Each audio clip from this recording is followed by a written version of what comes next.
প্রিয় দর্শক, তানিয়া ব্লগস চ্যানেলের পক্ষ থেকে আপনাদেরকে স্বাগতম। আজকে আপনাদের মাঝে আরও একটি নতুন ভিডিও নিয়ে হাজির হয়েছি।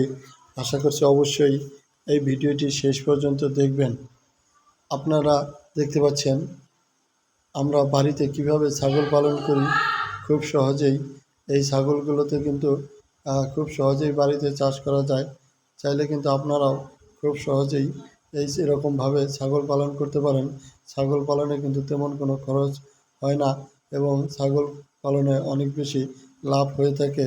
তাই আপনাদের কাছে আজকের এই ভিডিওটি যদি ভালো লেগে থাকে তাহলে আমাদের ভিডিও চ্যানেলটিতে একটি সাবস্ক্রাইব করে দিবেন এবং ভিডিওটি বেশি বেশি শেয়ার করে দিবেন। চাইলে আপনারাও এই পদ্ধতিতে সারা বছর ছাগল পালন করতে পারেন। আপনাদের সাথে আবারও দেখা হবে নতুন কোনো ভিডিও নিয়ে। সেই পর্যন্ত সবাই ভালো থাকবেন। সবাইকে ধন্যবাদ। আসসালামু আলাইকুম।